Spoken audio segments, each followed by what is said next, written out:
급성기에는 수술을 하지 않고 보존적 치료를 먼저 하는 것이 일반적인 치료 방침입니다. 이런 분들에 의해서 좀 치료가 좀 차이가 있을지.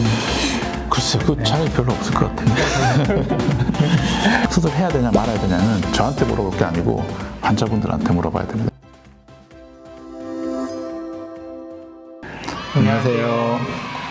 SNU 서울병원에서 어깨와 팔을 담당하고 있는 김태원 원장입니다. 네, SNU 서울병원에서 발과 발목을 담당하고 있는 서상교 원장입니다. 지난번에는 이제 진단을 다뤘습니다. 네, 어떻게 진단을 해야 될지, 검사를 뭘 해야 될지 그런 맞습니다. 내용을 다뤘고, 이제 오늘은 이제 발목인대 파열, 이제 급성인대 파열에서의 그 치료 결정에 관련된 내용을 다룰 것인데요.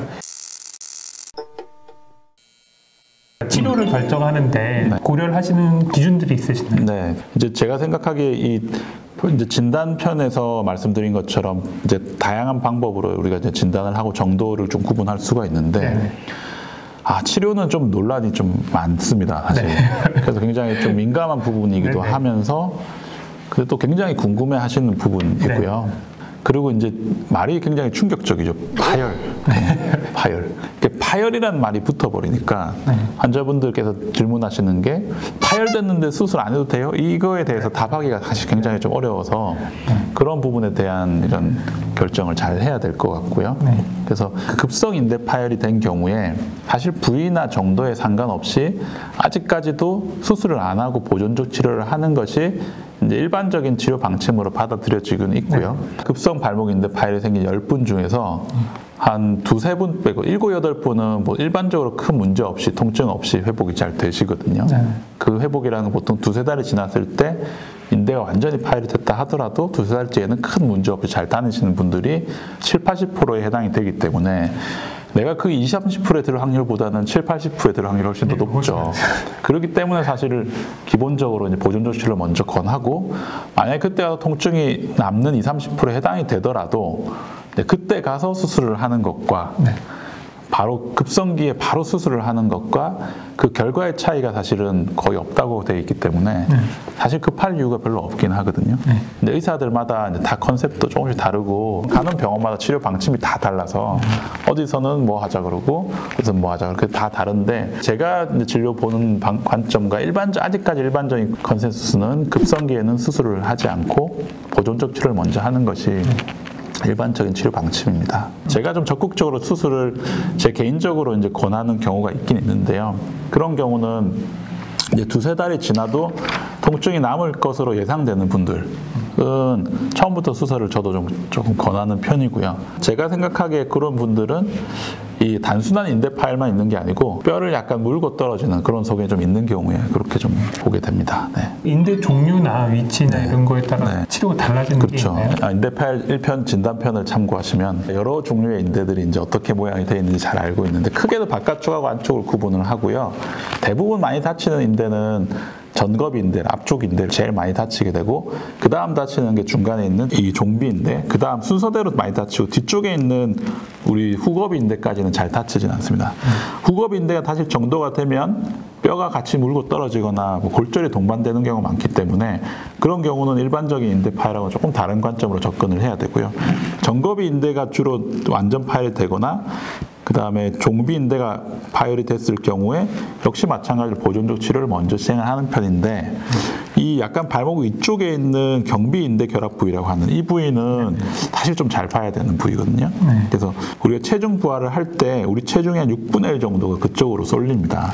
그래서 여기 인대를 다친 경우는 회복 기간도 굉장히 길어지고 관절이 약간 벌어지는 경우가 있는데 엑스레이 잘 안 보이는 경우도 있거든요. 그런 경우는 반대쪽하고 비교를 해보거나 MRI를 찍어서 그 부분 손상이 확인이 된다면 안쪽 인대를 같이 좀 봐야 됩니다. 보통 발목에 이렇게 확 접지르가 돌면서 이 경비인대 결합 부위가 다치면서 안쪽 우리 내측 측부인대 같이 다치는 경우는 관절이 약간 벌어질 수 있거든요. 그런 경우는 수술적 치료를 굉장히 적극적으로 고려를 해야 됩니다. 그래서 인대가 하나만 다쳤다, 아니면 바깥쪽에 있는 것 중에 일부 한 2개 정도 다쳤다, 이런 경우와 안쪽과 바깥쪽을 같이 다친 경우는 굉장히 불안정한 면에서 차이가 나기 때문에 좀 적극적인 치료를 사실 고려를 해야 되거든요.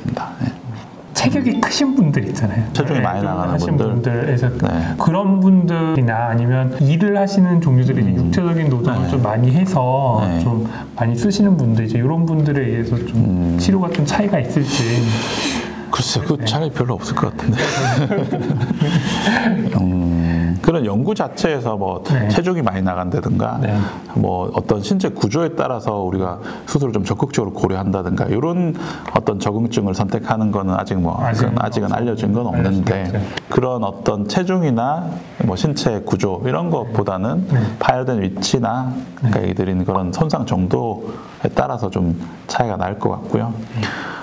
운동선수인 경우는 사실 수술을 한다고 이제 회복 기간이 더 빨라지지는 않습니다. 일반적으로 수술을 안 해도 회복 기간이 6주 정도 되고 수술을 한 경우도 재활 기간 합치면 6주 정도가 됩니다. 다만 이제 인대가 느슨하게 늘어나서 나중에 만성적인 불안정성이 생기는 경우 그런 경우를 수술해서 예방을 할 수 있기 때문에 그런 것들을 확실하게 예방하는 목적으로 운동선수들은 조금 더 적극적으로 고려를 하기도 하고 꼭 운동선수가 아니라도 자기의 어떤 운동 니드라든가 이런 게 좀 높은 분들은 조금 더 적극적으로 이제 수술도 고려하는 편입니다. 비수적인 치료를 어느 정도 해보고 호전이 없으신 분들 있잖아요. 근데 이제 주구장창 계속 쭉 해볼 수는 없고 어느 정도 해서 안 되시면은 좀 수술적인 걸 고려해야 된다 이렇게 하는 기준 같은 게 있을 것 같은데. 그 환자분들께 어떤 발이 아파서 오실 때 많이 말씀드리는 것 중에 하나가 발 수술, 발목 수술은 암 수술이 아니라고 얘기를 많이 드립니다. 암 수술이 아니다. 무슨 말이냐면 이게 뭐 수술을 해서 생사가 오가는 그런 수술이 아니고 내가 얼마나 불편한 걸 해소해 주는 목적으로 수술을 하는 거기 때문에 어떻게 보면 조금 과장하면 수술할지 말지를 환자분들한테 어떻게 보면 여쭤보는 것도 굉장히 중요한 부분 중에 하나입니다. 이게 좀 약간 무책임하다고 이해하실 수도 있는데 의사가 수술을 할지 말지를 정해줘야지 수술할지 말지를 왜 나한테 물어봐 이렇게 생각하실 수도 있지만 그 부분은 어떤 거냐면 얼마나 불편하고 아프신지를 제가 자꾸 그래서 여쭤보거든요. 같은 MRI와 같은 어떤 손상 기전으로 같은 정도의 파일이 있어도 아픈 정도가 사실 아프고 불편한 정도가 굉장히 다양하고 어떤 그런 기대치 자체가 좀 다를 수밖에 없기 때문에 조금 과장하면 이제 인대 파일에서 이제 한 두세 달 치료를 받았는데 좀 아프다. 수술해야 되냐 말아야 되냐는 저한테 물어볼 게 아니고 환자분들한테 물어봐야 됩니다. 그래서 얼마나 불편하세요? 얼마나 아프세요? 그거를 자꾸 물어봐서 불편하면은 해결해주는 방법이 수술인지 그거를 판단을 해야 되고요. 두세 달 정도 이제 보존 조치를 받으셨는데 이제 통증이 계속 있으신 분들은 좀 고민이 되실 텐데요. 주로 인대 파열이 돼서 생기는 통증은 주로 바깥쪽 복숭아뼈 앞쪽으로 주로 나타나는 편이고요. 다른 부분, 발목의 앞쪽, 발목 앞쪽 부분이라든가 아니면 내측 부분이라든가 뭐 그런 부분에 생기는 통증들은 오히려 인대 파열과 직접 상관없이 이제 새로 재활을 하고 활동을 많이 하기 시작하면서 상대적으로 근육이 좀 약해져 있는 상태에서 생기는 통증일 수 있습니다. 그래서 어느 부위에 통증이 남아있는지를 사실은 잘 살펴봐야 되고요. 그 통증 부위에 따라서 약간 예후를 좀 구분할 필요는 있습니다. 지금까지 이제 발목인대 급성 파열에서의 치료를 이제 수술적인 치료를 해야 될지 아니면 비수술적인 치료를 해야 될지 보존적으로 두고 봐야 될지 이런 거를 이제 어떻게 결정하는지에 대해서 얘기를 들어봤고요. 병원에 가실 때마다 이제 다른 어떤 치료 방향을 이제 얘기를 들으셔서 이제 혼란스러우셨거나 이제 어려우셨던 환자분께서 좀 도움이 되실 만한 내용이라고 생각이 됩니다. 정리하시면서 얘기해 주실 거나 아니면 좀 추가해 주실 이야기가 있나요? 오늘 주로 말씀드린 내용은 평소 제가 진료를 보면서 환자분들께서 궁금해 하시는 내용들. 사실 저희 병원에는 다른 병원 한번 거쳤다 오시는 환자분들이 사실 많거든요. 그래서 추가적인 어떤 의견을 한번 들어보고 싶어서 오시는 분들이 많기 때문에 그런 분들의 질문 위주로 제가 답을 좀 드렸고요. 진단편에서 이제 세부적인 인대 어떤 파열에 대해서 설명을 좀 드렸고요. 오늘은 그 인대 파열이 있을 때 치료 결정을 어떻게 할 건지에 대해서 좀 말씀을 드렸습니다. 또 한 큰 카테고리가 이제 수술, 그리고 또 수술 안 한 경우에 보존적 치료 재활을 어떻게 할 것인가. 그 부분에 대해서는 다음 편에 또 말씀드릴 기회가 있을 것으로 생각이 됩니다. 구독, 좋아요, 알람 설정 감사합니다.